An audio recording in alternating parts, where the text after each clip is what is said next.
जय हिंद दोस्तों, मैं हूं सूरज दीक्षित आपके साथ। और चलिए आज स्वागत करते हैं आपका लेक्चर नंबर 2 रॉकेट साइंस में। ठीक है, आज समझिएगा रॉकेट साइंस में कल हमने बेसिक थ्योरीज के बारे में बताया था। मिसाइल क्या होता है, ठीक है, मिसाइल क्या होता है, और हमने बताया था कि न्यूटन्स के जो लॉ हैं कैसे अप्लाई होते हैं। ठीक है, न्यूटन्स के लॉ कैसे अप्लाई होते हैं, मिसाइल क्या होता है। ठीक है, साथ ही में हमने क्लासिफिकेशन ऑफ मिसाइल पढ़ा था। साथ ही में हमने इसके पार्ट्स पढ़े थे। पार्ट्स मतलब समझते हो ना, वो जो SSM surface to surface air missile था, ऐसे करके जो चीजें थी 4 हमने पढ़ाई थी। ठीक है, तो ये कई सारे कंडीशंस हमने मिसाइल के बारे में बताया था।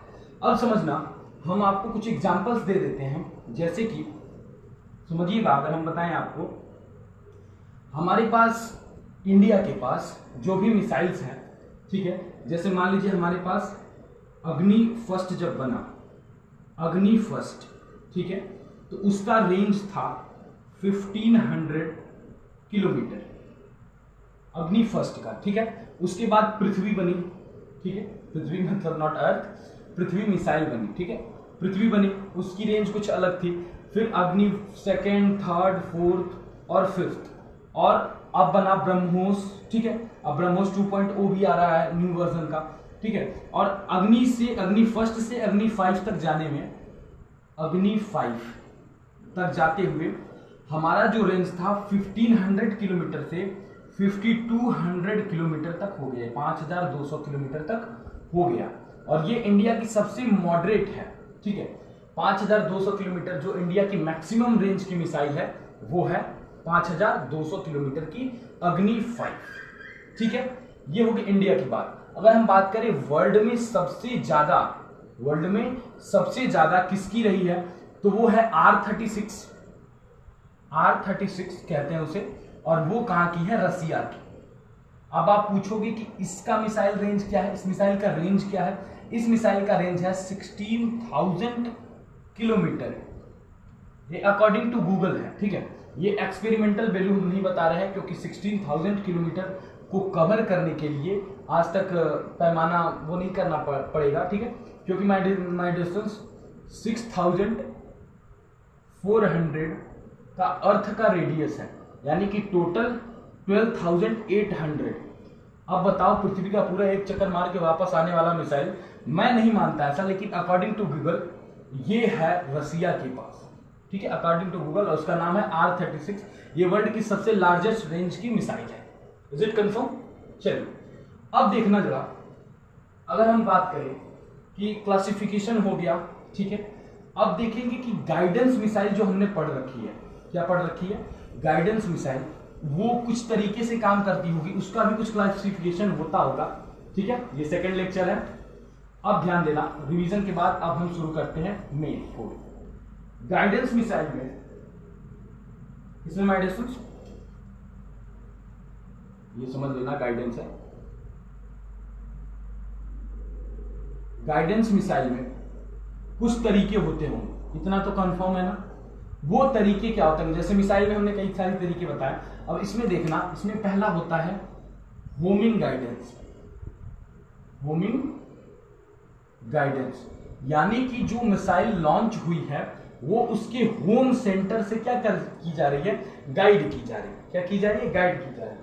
ठीक है, वो उसके होम सेंटर से गाइड की जा रही है। देखो, DRDO के रिपोर्ट के अनुसार, इसको हम बेसिस पे बताते हैं, ये DRDO की रिपोर्ट के अनुसार है।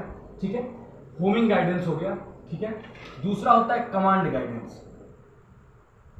कमांड गाइडेंस हम जो भी पढ़ा रहे हैं वो आप DRDO के वेबसाइट के अंदर पा सकते हो। ठीक है, एज अ फाइल। ठीक है, लर्निंग में दिया हुआ है, आप उसको खोल के चेक कर सकते हो PDF में, ये सारी चीजें आपको वहां मिल जाएंगी। ठीक है, तो होमिंग गाइडेंस, कमांड गाइडेंस। अब समझना, तीसरा होता है beam reader guidance. Beam reader guidance, is it clear? And at last fourth number होता है हमारा इनर्शियल नेविगेशन गाइडेंस। ये कैसे होता है, अगर मिसाइल कोई लॉन्च हो रही है, ठीक है, मिसाइल कोई लॉन्च हो रही है, तो इसके इंटरनल पार्ट में ही वो सेट कर दिया जाता है। ठीक है, उसे कहते हैं इनर्शियल ठीक है, इनर्शियल गाइडेंस, ठीक है, समझ लेना इनर्शियल गाइडेंस। अब देखो ये हो गया मिसाइल्स के कुछ टाइप, ठीक है। अब अगर हम समझें कि बेसिस ऑन प्रोपल्जन, अभी तक हम कहां तक समझ रहे थे, हमने अभी तक देखा रेंज के बेसिस पे हो गया, या फिर कहां से फायर करते हैं, प्लेटफॉर्म के बेसिस पे हो गया, ठीक है। इन सब के बेसिस पे हमने इसका क्लासिफिकेशन किया मिसाइल का। अब मिसाइल का प्रोपल्जन के कन्फर्मेशन में समझना, यानी कि on the basis of propulsion, on the basis of propulsion, is it okay? हाँ देखना, on the basis of propulsion ये कैसे होता होगा, इसको समझिएगा। प्रोपल्जन का मीनिंग होता है, यहां पे ध्यान देना, प्रोपल्जन का मीनिंग होता है एक पावर सप्लायर, ठीक है, क्या कह सकते हैं, एक पावर सप्लायर, पावर सप्लायर जो क्या करता है, हमारे मिसाइल को पावर सप्लाई करता है टारगेट को हिट करने में, ताकि वो जल्द से जल्द उससे टारगेट को हिट कर सके, ठीक है। और according the basis of propulsion ये कुछ तरीके की होती हैं, जैसे होता है ना फ्यूल, फ्यूल एक प्रोपल्जन है, ठीक है। उसी तरह यहां पे समझना, पहला हो गया सॉलिड प्रोपल्जन, ठीक है, या फिर सॉलिड फ्यूल कह लो, होता है ना कई सारे मिसाइल्स में सॉलिड फ्यूल होता है, उसमें लिक्विड फ्यूल होता है, ठीक है। अब देखो, अब हमने बातें बातें बता दी क्या, सेकेंड लिक्विड फ्यूल, यानी लिक्विड प्रोपल्जन, ठीक है। थर्ड नंबर है my dear students hybrid propulsion. Hybrid मतलब मिक्सअप होता है, जो मिक्स करके बनाया जाता है, कई सारी चीजों का, कई सारे प्रोपल्जन का, कई सारे फ्यूल्स का मिक्सर होता है हाइब्रिड प्रोपल्जन, हाइब्रिड प्रोपल्जन। ये सारी चीजें आपको गूगल और DRDO में मिल जाएंगी, ठीक है। लेकिन हमें समझना ज्यादा जरूरी है। हमने मान लो ये कोई मिसाइल है, इसे लॉन्च करना है, ठीक है, मान लो लिख दिया डी, मिसाइल डी, ठीक है, इसे हमें लॉन्च करना है, हमें किस टाइप का चाहिए होगा, देखो सॉलिड प्रोपल्जन हो गया, लिक्विड प्रोपल्जन हो गया, हाइब्रिड प्रोपल्जन हो गया, या फिर दो तरह के और होते हैं, गैस और रैमजेट्स, ठीक है। गैस, फोर्थ नंबर लिखना, gas and fifth ramjet, ramjet, देखियो रैमजेट है, इज इट कन्फर्म? अब देखो सॉलिड, लिक्विड, हाइब्रिड, गैस या फिर रैमजेट। यहां पे सॉलिड प्रोपल्जन कोई भी चीज ले सकते हैं जो सॉलिड फ्यूल हो, कार्बन कंपाउंड होगा, कार्बन कंटेनिंग कंपाउंड, ठीक है। लिक्विड प्रोपल्जन हो गया कोई भी पेट्रोलियम हो गया, क्या हो गया, कोई भी पेट्रोलियम, ठीक है, कोई भी पेट्रोलियम। अब देखो हाइब्रिड प्रोपल्जन में हम अगर इन दोनों का मिक्सअप करा देते हैं, या फिर हम किसी जैसे जर्मेनियम हो गया, सिलिकॉन हो गया, इन सब का मिक्सर करा देते हैं, तो वो मिक्सचर कंटेंट, क्या मिक्सचर कंटेंट जब मिलके क्या करते हैं, फ्यूल बनाते हैं, उसे प्रोपल्जन को हाइब्रिड प्रोपल्जन कहा जाता है। अब देखो गैसियस फॉर्म में होता है, जैसे हाइड्रोजन हो गया, क्या हो गया, हाइड्रोजन हो गया, ऐसा, ठीक है। अब होता है फिफ्थ नंबर रैमजेट, ठीक है। ये बहुत ही अलग तरह का फ्यूल होता है जो हमारे सिलेबस के आउट ऑफ माइंड है, ठीक है।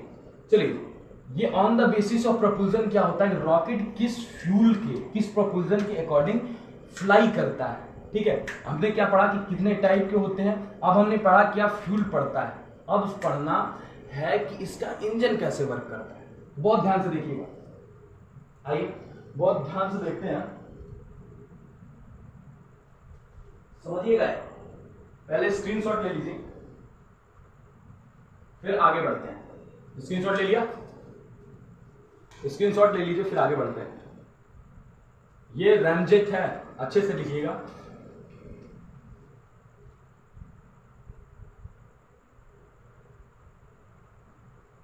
हो गया, आगे बढ़े, चलिए।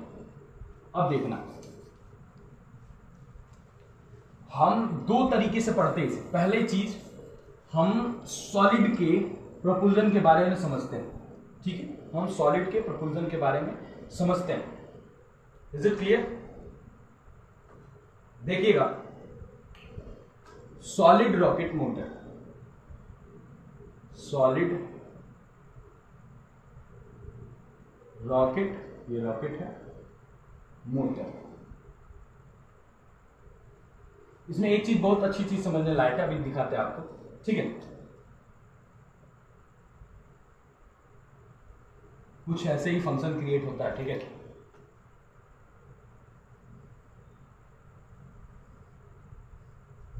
जानते हो, सब चीज याद करना थोड़ा मुश्किल होता है।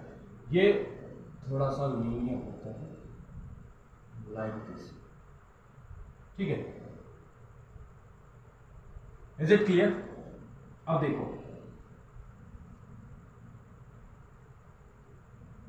ये वो सॉलिड मटेरियल है जो क्या होता है, इनहील होता है, मतलब कि जलता है। अब समझना, ये जो ग्रेडियंट है इसे कहते हैं प्रोपेलम ग्रेडियंट। क्या कहते हैं? प्रोपेलेंट ग्रेडियंट बाय डिस्टेंस, ठीक है, या फिर प्रोपेलेंट ग्रेडियंट, ठीक है। अब समझने का, ये जो चीज है इग्निटर कहलाती है, इग्निटर कहलाती है। Is it confirm? क्या कहलाती है? इग्निटर कहलाती है। फिर ये जो है, ये टर्म जो बना हुआ है, ठीक है, इसे कहते हैं मोटर केस, मोटर केस। अभी समझाते हैं इसका वर्किंग क्या है। और ये है नोजल, नोजल जैसे हम नाक से सांस लेते हैं ना, तो ये रॉकेट का नोजल है। अब देखो, इसको पढ़ने का सिर्फ एक मतलब है कि रॉकेटरी में सॉलिड फ्यूल को कैसे रखा जाता है। ये हो गया वो सॉलिड फ्यूल, ठीक है, जिसे रखा जाता है, और इसका नोजल जो है कैसे इसे थ्रो आउट किया जाता है। अगर देखा जाए तो ऐसे कुछ रॉकेट का स्ट्रक्चर होगा, और ये सबसे एंड पोर्शन में लगा होगा ये सॉलिड फ्यूल, ये सॉलिड फ्यूल सबसे एंड पोर्शन में लगा होगा, ताकि इसे जलाकर नोजल से एग्जिस्ट कर दिया जाए, ठीक है। तो ये इस सॉलिड फ्यूल का मतलब होता है। मतलब सिंपली अगर हम देखा जाए तो ये सॉलिड फ्यूल हो गया, ये नोजल के थ्रू इसे आउट करना है बर्न करके, ताकि ये जो मिसाइल है ये क्या हो, अपना डिस्टेंस ट्रेवल कर सके in the direction way opposite, in the direction opposite to the nozzle. अगर नोजल का थ्रस्ट इधर क्रिएट होगा तो रॉकेट किधर जाएगा? इधर। जैसा कि अगर हम मानते हैं, देखो ये अगर रॉकेट है और यहाँ पे आप देखेंगे कि नोजल है, तो नोजल का अगर थ्रस्ट इधर क्रिएट हो रहा है तो रॉकेट किधर जाता? डायरेक्ट बैकवर्ड साइड में। वही इसका थ्रस्ट अगर इधर क्रिएट हो रहा है तो ये किधर जाएगा? इस साइड में। वही है कि ये जो सॉलिड प्रपोजन है ये कैसे क्रिएट होता है। Is it clear? अब चलिए आज के लेक्चर के मेन पोर्शन में चलते हैं। आज के लेक्चर के मेन पोर्शन में एक डायग्राम हम बनवाएंगे आपको, और उस डायग्राम को आप अच्छे से समझोगे, इसी उम्मीद के साथ उसे बनवा भी रहे हैं, ठीक है। अब देखना, अब इस चीज को कंफर्म कर लो। देखिए, इसे कहते हैं लिक्विड प्रोपल्शन सिस्टम। क्या कहते हैं? पहले रेडिंग दिलवा देते हैं। Liquid propulsion system, clear? Liquid propulsion system. देखना, इसमें क्या होता है, दो कंटेनर ले लो, एक दो, ठीक है, दो कंटेनर ले लो। एक में आपने क्या कर दिया, एक में आपने फ्यूल भर दिया। क्या भर दिया? फ्यूल। और दूसरे में इस फ्यूल को जलाने के लिए ऑक्सीजन भर दिया, क्योंकि आप जानते हो कि रॉकेट अप साइड में जाएगा तो वो क्या होगा, ऑक्सीजन की कमी होगी, अच्छे से जल नहीं पाएगा। इस फ्यूल को अच्छे से जलाने के लिए कौन सी चाहिए? ऑक्सीजन चाहिए सर जी। चलिए फिर क्या करते हैं, इसे एक ट्यूब के साथ नीचे लाते हैं, इसे भी एक ट्यूब के साथ नीचे लाते हैं, ठीक है। अब क्या करते हैं, इन दोनों को एक ट्यूब के साथ जोड़ देते हैं। समझिएगा, ये फ्यूल है, ये ऑक्सीजन है, ये क्या हुआ, जुड़ गया। अब देखना, अब इस फ्यूल को, कुछ फ्यूल नीचे लाते हैं, ये पूरा जला के तुरंत खत्म नहीं करना ना, रॉकेट टाइमिंग लेता है जाने के लिए, तुरंत खत्म नहीं होने वाला, ठीक है, इमीडिएट स्पॉन्टेनियस नहीं है, ठीक है। अब आइए, यहां से एक फ्यूल कनेक्ट कर दीजिए फिर से उसे जलाने के लिए, ठीक है, वही ट्यूब आ रही है नीचे। अब यहां से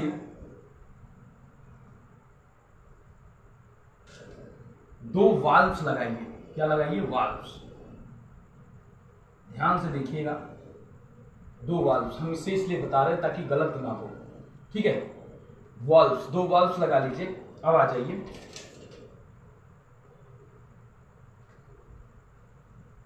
ये हो गया। अभी हमने बताया क्या जरूरी होता है?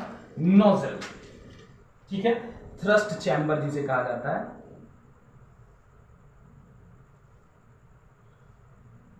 और ये हो गया थ्रस्ट एग्जिस्ट करने के लिए चैम्बर। समझ में आया? अभी ये कंप्लीट नहीं हुआ। अब देखो, ये जो जलेगा वो पाइप से निकल के आएगा और यहां पर हम दो वाल्व्स के साथ, ठीक है, इधर एंटर करेंगे, फिर इसे मिक्स कर देंगे, ठीक है। ये क्या करता है? उसी फ्यूल को रिपीट करके ले जाता है ताकि वो जो प्रपोजन हो रहा है वो लॉन्ग टाइम के लिए हो, ठीक है। वो प्रपोजन लॉन्ग टाइम के लिए हो, पूरा का पूरा थ्रस्ट चैम्बर में ना चला जाए, इस चैम्बर में ना चला जाए, इसलिए, ठीक है। तो ये क्या करता है? फिर से मिक्सअप करता है एग्जॉस्ट करने के लिए। समझिएगा, फिगर पहले देख लीजिए एकदम अच्छे से।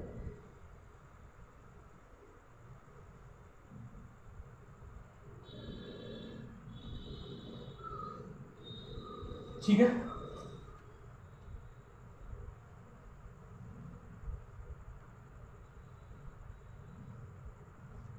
Is it clear? Is it clear? अब इस चीज को जोड़ सकते हैं। ये वायर है, ठीक है ना, इसका टेंशन मत लेना कि अब ये क्या लगा दिया लास्ट में। ये वायरिंग है जो कैलकुलेट करता है कितना है, कितना खत्म हो गया, ठीक है। अब आओ मेन मुद्दे पे बात करते हैं। कुछ ऐसा स्ट्रक्चर होता है, ये रॉकेट के इंटरनल पार्ट में, ठीक है।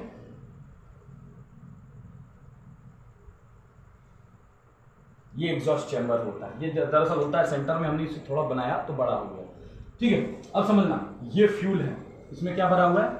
फ्यूल भरा हुआ है, इसमें ऑक्सीजन भरा हुआ है। अब ये दोनों मान लो इस डायरेक्शन में चलेंगे, यहां पे आए, यहां पे ये दोनों मीट करेंगे, ठीक है। और यहां से एग्जॉस्टन का यानी कि शुरू होगा।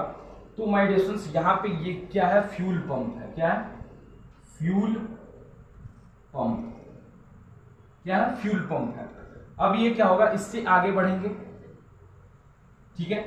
और यहां पे ऑक्सीडाइजर पंप है। यहां पे अगर फ्यूल पंप है, ये फ्यूल का है, तो ऑक्सीजन का, तो यहां पे ऑक्सीडाइजर पंप होगा। ये तो जनरल सी बात है, समझ में आ रहा ना? Fuel, oxygen, fuel pump, oxidizer pump. फिर इससे आगे बढ़ते हुए हम यहाँ पे मिलाएंगे। तो ये वॉल्व्स को हम बताएं पहले ही, ये वॉल्व्स होता है, ठीक है। ये वॉल्व्स होते हैं, इधर से आगे बढ़ रहा है, ठीक है। और ये क्या है? Thrust chamber. ये आप भी जानते हो क्या है? ये थ्रस्ट चैम्बर। थ्रस्ट चैम्बर जिससे क्या होता है? इसका थ्रस्ट क्रिएट होके आउट होता है, ठीक है। थ्रस्ट आउट होता है। ये वॉल्व्स हैं, ये भी आप जानते हो, अभी हमने बताया था, ये वॉल्व्स हैं, ठीक है। और ये यहां से लिक्विड प्रपोजन जाता है और यहां से एग्जॉस्ट हो जाता है। क्या हो जाता है? ये एग्जॉस्टिंग चैम्बर है, एग्जॉस्ट हो जाता है। अब देखो, ये हो गया फिगर याद करने का तरीका। ध्यान से देखना, 2 मिनट देखो ध्यान से। देखिए, रॉकेट है कोई, उसे उड़ाने के लिए हमें फ्यूल चाहिए। कोई मिसाइल है, उसे उड़ाने के लिए हमें फ्यूल चाहिए। अब हमने एक लिक्विड फ्यूल इंजन बनाया। ये क्या है? लिक्विड फ्यूल प्रपोल्सन सिस्टम है, उसे लिक्विड फ्यूल इंजन मान लो, छोड़ो सब। ये फ्यूल है, ठीक है। फ्यूल के साथ, लिक्विड फ्यूल है, लिक्विड फ्यूल के साथ हमने ऑक्सीजन यूज किया। क्यों यूज किया? क्योंकि ये क्या करेगा? अच्छे से बर्न कराएगा। अब हमने इन दोनों को फ्यूल पंप और ऑक्सीडाइजर पंप के थ्रू कनेक्ट कर दिया। कनेक्ट किया तो ये अपना काम करना शुरू किए सब, ठीक है। और ऑक्सीडाइजर पंप के थ्रू जो एग्जॉस्ट होने वाला मटेरियल था वो एग्जॉस्ट हो गया, बाकी थ्रस्ट बनाने के लिए नीचे आ गया। और जितना ज्यादा थ्रस्ट बनेगा उतने स्पीड से अपोजिट डायरेक्शन में मोशन होगा। क्या होगा? उतने स्पीड से मोशन होगा अपोजिट डायरेक्शन में, जितने में क्या होगा? नीचे थ्रस्ट बनेगा। ठीक है, ये कौन सा लॉ है? Newton third law of motion. जितना एक्शन ऑफ रिएक्शन पेयर में होगा। ठीक है, यही क्लियर हो गया। तो Newton third law of motion इसमें यूज हुआ और यहां से ये liquid propulsion system very beneficial होता है किसी भी रॉकेट के लिए, ठीक है, किसी भी सैटेलाइट लॉन्चर के लिए, ठीक है, या फिर पीएसएलवी जीएसएलवी जो भी यूज होते हैं। ठीक है, उन सब की भी बात होंगी अभी नेक्स्ट लेक्चर्स में। तो रॉकेट और जितने भी मिसाइल्स हैं उनकी में अगर लिक्विड प्रोपल्शन सिस्टम यूज हो रहा है तो उसका इंजन कुछ इस तरह से होता है। ठीक है, इतना क्लियर। मिलते हैं नेक्स्ट लेक्चर में। जय हिंद, जय Bharat. Take the screenshot, make the figure properly. If you make the figure properly then you can done better than me. जय हिंद।